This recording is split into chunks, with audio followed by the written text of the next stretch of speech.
Hello and welcome back. And in this video, we're going to build our courses home view. So let's go ahead and get started. So the way we're going to start is basically we have our JSON reader reading all the JSON for the course list that we have listed out here. These are all DevTechie courses. You can visit devtechie.com and basically find any of these courses and take it for yourself to upskill your knowledge. But if you go back here on the project navigator here for this course, so what we're going to do is we're going to create a new folder called views. Okay, now in this views folder, we are going to create a new file, and we can create a new file from template. So let's go ahead and choose that and click SwiftUI view. We're going to click next, and we're going to name this courses home.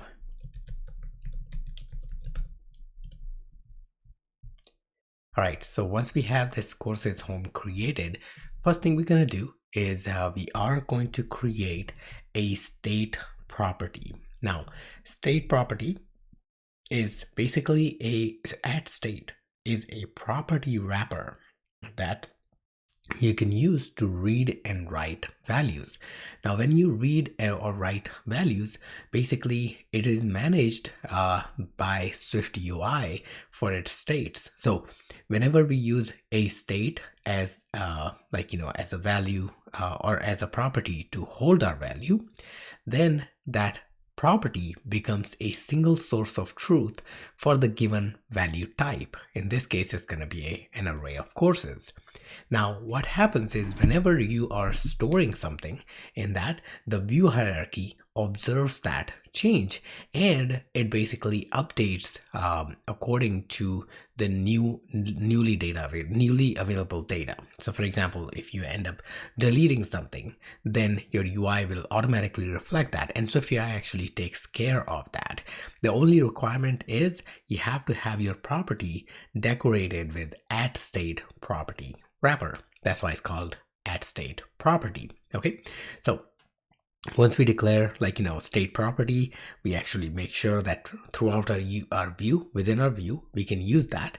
And this property is private by nature, because your view, it should be basically a source of truth for your current view, and your current view should be the one making all the updates to this. Okay, so with that, let's go ahead and create that. So we're going to start with @state, which is basically defining that whatever comes after, whatever the property that we're going to define, it is going to become source of truth for this page for that property. So whoever subscribes to that property or whoever uses that property will get latest update automatically through the SwiftUI engine. Okay, so now we're going to create a private variable for this. We're going to call this courses,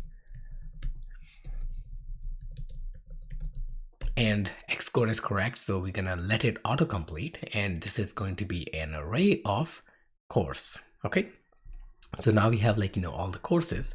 What we want to do is we want to display these courses inside a navigation stack. Now your navigation stack is basically a view that displays a root view, and it enables you to present additional views on the top of the root view. Okay, so since we are defining our navigation stack here, this courses home view becomes our root view, and any view that we actually put inside this becomes the child view, and we can easily navigate to those other views. Okay, so let's go ahead and set or create a navigation stack. And inside the navigation stack, we are going to create something called a list view. Now, list view is a container that presents rows of data arranged in a single column. Okay, and they are shown vertically. A simple list creates a list of content that is shown one on top of each other, similar to UI table view if you're coming from UI kit world. Okay, so we're gonna create a list.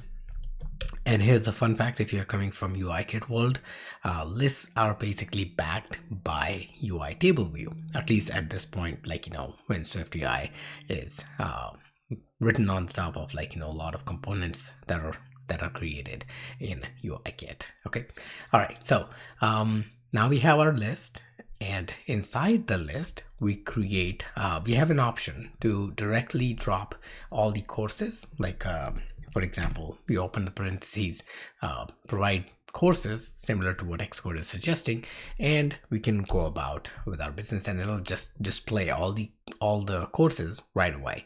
Now, we don't want to do that because there is another view that actually plays a crucial role inside a list view, and this view is called for each. Now, for each view, what it does, it basically computes views on demand and creates a collection of views that can be presented inside the list, inside any list or container. Now, with list, it plays like, a little bit a little bit better, or like, it's more like, you can say it provides more functionality with the list. So for example, if you define a for each inside a list, you get the ability to swipe to delete. So in many apps you might have seen where you can actually swipe to delete item. Let me see if I can actually pull up one of the example. Let's see, contacts, reminders. Okay, so let's go ahead and add a reminder. Okay, so what we have done is we've created an item in the list view here. If we swipe this, let's see, oops, I was too fast. Reminder. If we swipe this, we should see a delete button next to it. Okay, detail, forget about detail right now, but we should see, like, this delete button.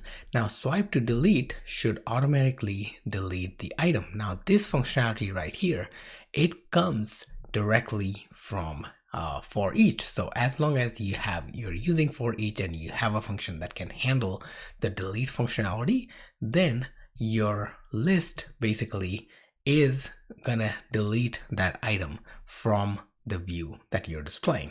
Okay, so that's what for each comes with, and you cannot add that functionality directly onto the list, but it comes for free if you use for each. So which is why we're going to use for each for courses.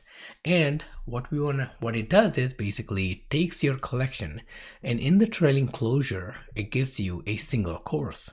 And Xcode is again correct in predicting that we want to display these courses with a course title. So that's how we're going to start with. And one more thing that we want to do is we want to hide the list row separator. So we can simply use a modifier called list row separator visibility, and we can say it's always going to be hidden. So the line between those course titles, they're not going to be there. One more thing I want to do is by default list comes in a group, and we want to set the list style to be a plain style. So we can set that here. Now, right after this modifier, what we want to do is whenever this list appears on the screen, we want to say on appear, and this is basically our opportunity to do operations when the view appears on the screen. And what we want to do is we want to call populate courses by calling JSON reader and load the courses from the JSON file. So similar to what we did in the content view right here, we can take this. Actually, we can take this part right here and we can just paste it right here, just like that.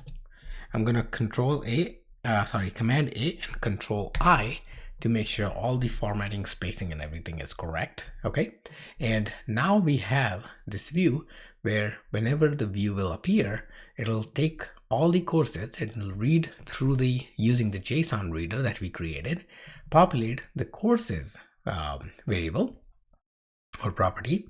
And since this is marked as at state, SwiftUI will be observing. So initially the courses will be empty, but then it will be populated. And as soon as it is populated, your list is gonna start to show all the courses. So let's go ahead and refresh our home canvas, course home canvas, and let's wait for it to load. And there we go. We have a list of all the courses that are read directly from the JSON file. All right, so we can do a few more things here. For example, we want to show a navigation title. So navigation title, and navigation title is going to be courses. We're going to set the subtitle. There you go, navigation subtitle, and we can put DevTechie.com, DevTechie.com's video courses. Okay, as you can see, we have our title shown up here, our subtitle showing up right underneath, and as you scroll we get this nice blurred view, which is sort of like, displaying everything that is off screen, and we can easily scroll through all the items in this list. Okay, so this is all we're gonna do right now for the courses home view.